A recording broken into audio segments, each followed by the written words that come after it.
Hey guys, I want to welcome you back to another episode on J of All Trades. Today I want to show you guys exactly how I installed this frameless glass shower door. Now I'm going to start out by saying that the instructions that came with this thing was so useless. After much trial and error and figuring everything out myself, I ended up installing the door a little bit too close on the inside, so I'm going to need to space this thing out about 2 inches further outward. Since I had a very hard time finding any kind of video on installing these frameless glass doors, I'm going to do you guys a favor and I'm going to show you guys exactly how to do this, so hopefully you don't have to go through what I went through. I have to give credit where credit is due because this door is definitely a beautiful design. The first thing you want to do is you want to lay all these pieces out right in front of you. This way you can see exactly what all the pieces are and you can take the correct pieces. The first 2 sets of pieces we're going to be using are the hangers for the glass doors. We're going to install these 2 hangers with the rollers later on, but we're going to start out with installing these 2 hangers for the stationary piece of glass.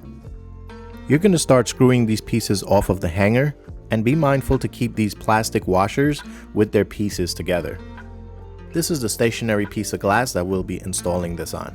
I strongly recommend having a second person doing this installation, especially when you're working with glass like this.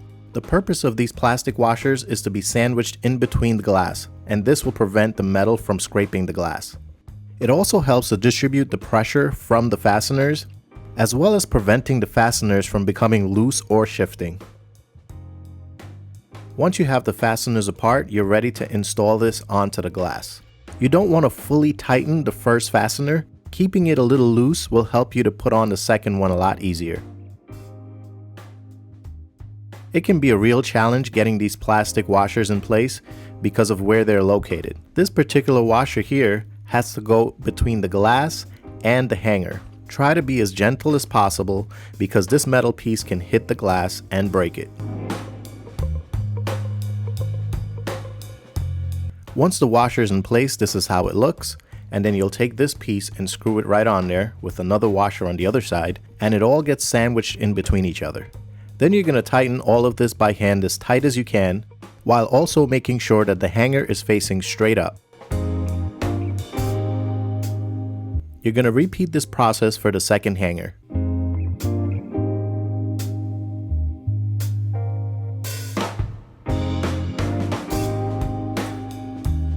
This part right here is so challenging, getting these washers in place and being able to keep it in the same spot. And as you can see, it can get really frustrating. Just taking your time, having some patience, and not rushing this process is going to go a far way. And as I've said earlier, having that second person will really be a big help, especially in these type of situations where you have to hold something and screw it in at the same time. The next step would be measuring the width and cutting this rod to length, but I've already done that. The 2 best recommendations for tools to cut this would be a bandsaw or a hacksaw. Once you've got the rod in place, you're going to secure it with the fastener, and this is all threaded. Once again, you're not going to fully tighten one side until you get the second one in, and then once you get the second one in, you can fully tighten everything up.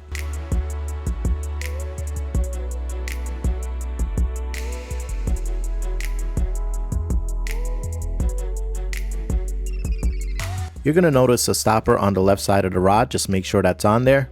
And then we're going to take these 2 pieces that secure the rod to the wall and we're going to slide them on there.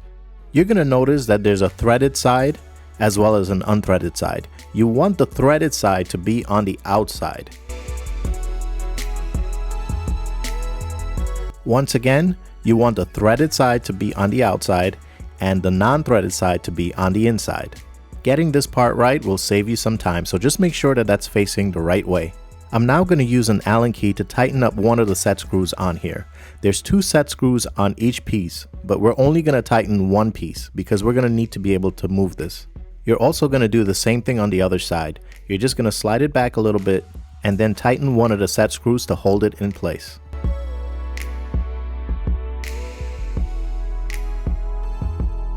This is where having a second person really comes in handy, but I'm going to try to be Superman and do this by myself.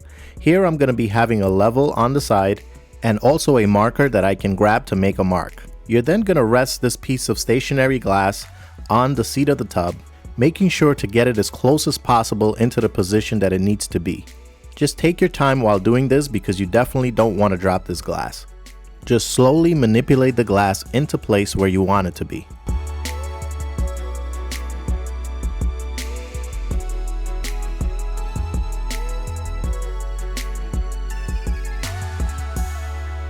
You're then going to use your level to make sure that the glass is nice and straight, and then you're ready to make your marks. There are two ways you can do this. You can use this fitting to make your marks all the way around. So by loosening this and sliding it over and tightening back, you can be able to make a mark right around that fitting. Just remember that before making that mark, use your level to make sure that the glass is level. Now you can make a semicircle on the tile, and that'll show you exactly where the supports will be. We're ready to do the other side while making sure the glass is still in the same position. And now the second way to do this is by doing it without this fitting here, and you can just do it right around the rod. This particular position places me about 1.5 to 2 inches from my original installation, which will be perfect.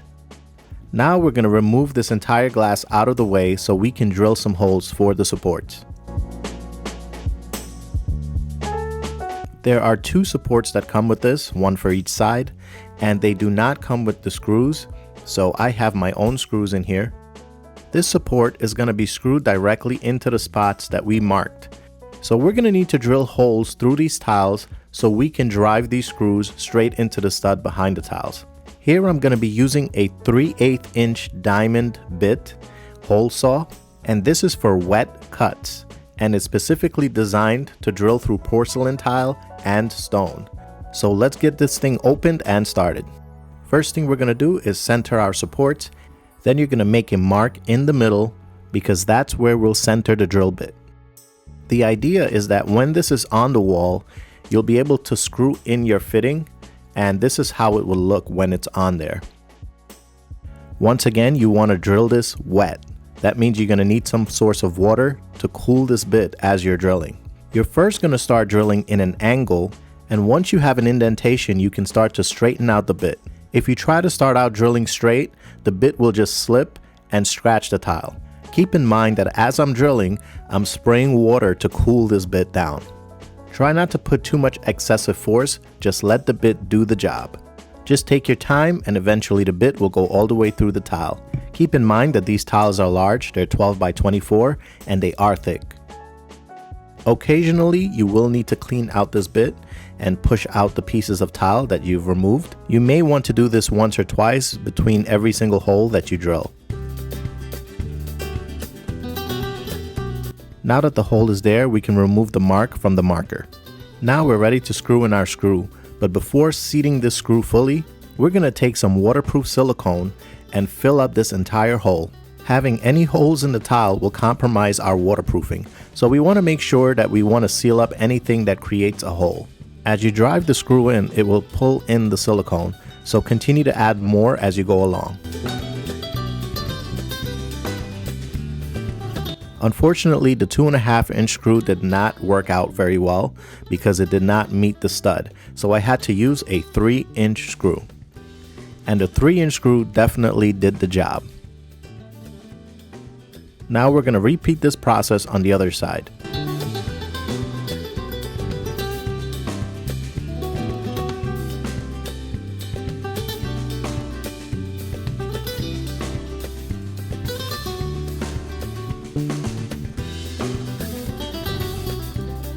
As you can see, I'm not fully through this tile as yet, but I'm going to need to clean out some debris that's stuck in the bit.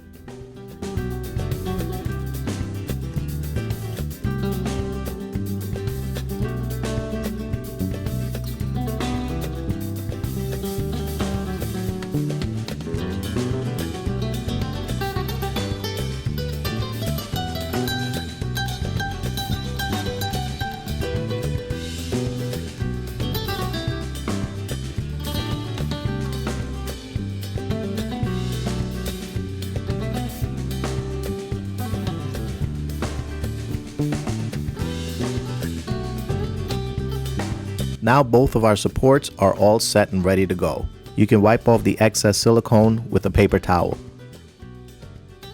Now we're ready to install the stationary piece of glass, and you want to start out by lining up the top with the wall supports, and once you get the rod in front of the wall supports, you'll be able to screw in the fittings.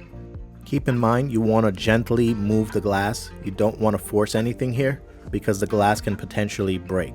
Once you get the rod lined up with the wall supports, you're going to take your Allen key and you're going to loosen the set screw. Then you're going to slide the fitting over and start screwing it into the support.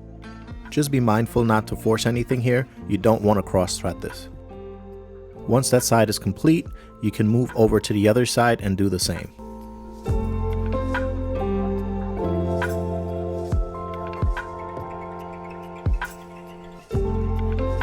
Once the fittings are fully screwed on, remember to tighten up your set screws.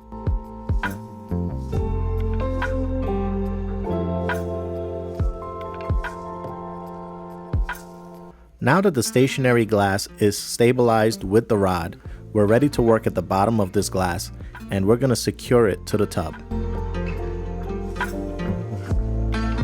We're going to be using this piece here that came with the set to secure the bottom of this glass to the tub.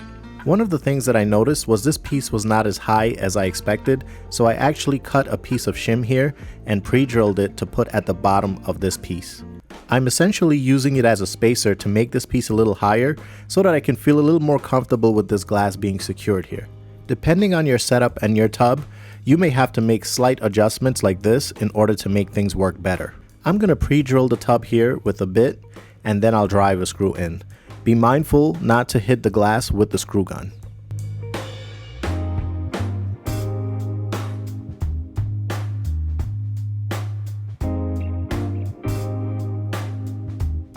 When you're ready to drive the screw in, try to avoid using an impact gun. Instead, use a screw gun like this that you can be able to use less force. Now we're ready to install a guide for the second piece of glass. Please take note of where I'm exactly positioning this piece so you can line it up the same way. The beginning of this piece lines up with the end of the stationary glass.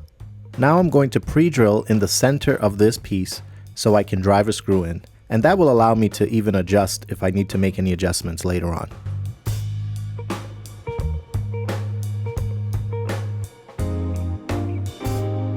Once again, you can use a plastic spacer if you need to, just to raise this up a little bit, but it all depends on the design of your tub. In my case, my tub seat is slanted quite a bit, which is designed to allow water to move back into the tub, so I'm using a spacer to offset that difference. Please keep in mind that most of you won't need to use a spacer because most tub seats are designed to be flat or very slightly slanted. Now I'm ready to install some handles on these doors. This longer one is for the stationary glass. Once again, there are plastic washers that are sandwiched in between the glass and these fittings.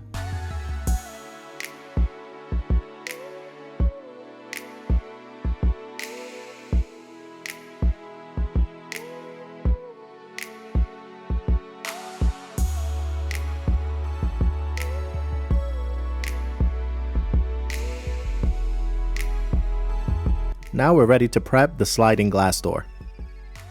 Now it's time to install the supports with the wheels, and these wheels sit on the track. When these wheels are sitting on the track, they're installed from the inside, and just to give you an idea, the door will be placed like this. As the wheels are sitting on the track, they will allow you to slide the door back and forth. We will install these fittings just as we did with the first piece of glass.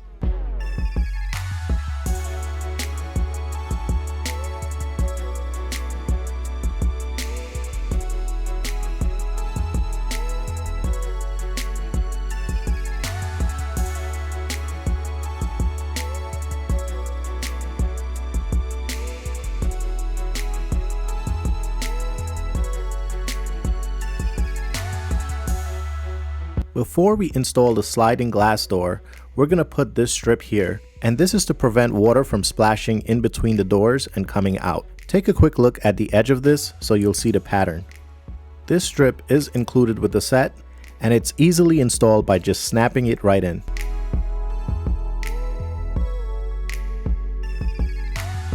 Now it's time to move this stopper all the way back. Just simply loosen the set screw and slide it all the way over. This will give us all the room we need to install the sliding door.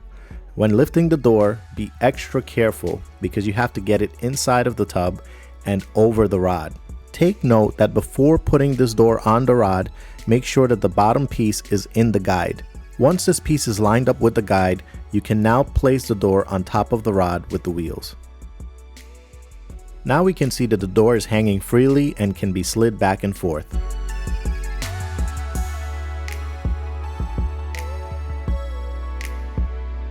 Now we can install these two pieces here that are screwed in underneath the wheel to keep the door from coming off. This prevents someone from lifting the door up and having it come off of the track.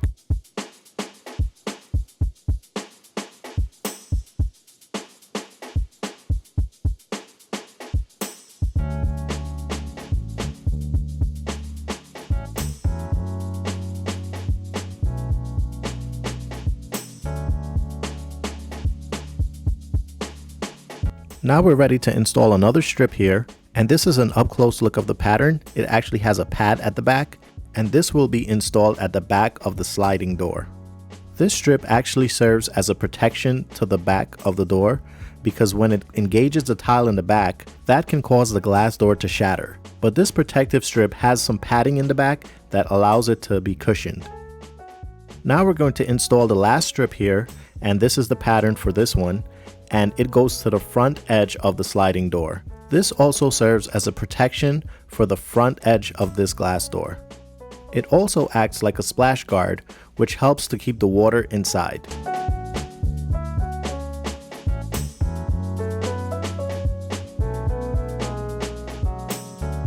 Now that this strip is on here, you'll see how it engages with the tile and how it serves as a great protection against shattering this glass. Now it's time to position this stopper here, and this will engage the roller to avoid having someone slam the glass against the tile. So we're going to gauge it here, and once we have it in the position that we want, we'll tighten it right here with the set screw. This stopper serves as an extra protection against shattering this glass.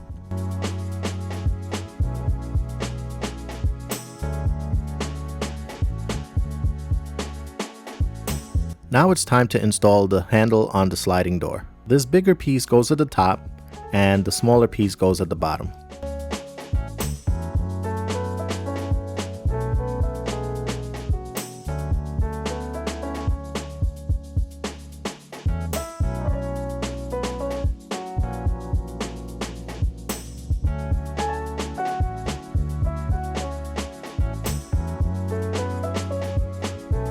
It's time to test out this new handle.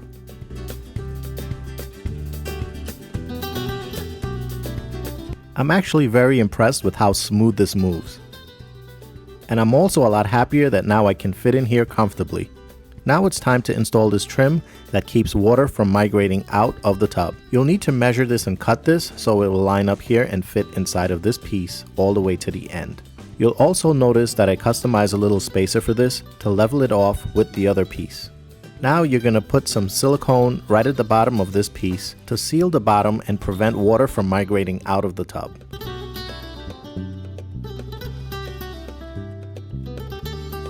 You'll need to also pre-drill this piece here into the tub, and then you're going to drive a screw right in there. I'm going to install a spacer to level this off, but remember, most of you will not need a spacer here, so just keep that in mind. The next thing you want to do is you want to caulk on the outside of this strip as well as on the inside.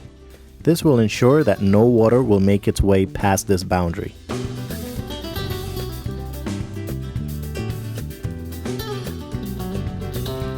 Now I'm going to caulk around the edge of the stationary glass to ensure that no water migrates past this glass. I'm currently using a high quality, mold resistant, waterproofing silicone. I'm also plugging up these holes here that I made from the previous install. I then filled in these holes that I used for the support with grout, and it blended in just fine. I want to thank you guys for joining me today, and I hope that I've helped someone out there and made your lives a lot easier, because even though the instructions were hard to follow, it is a very beautiful glass door. please remember, like and subscribe to this channel to continue to get more videos like this one, and I'll see you guys on the next one.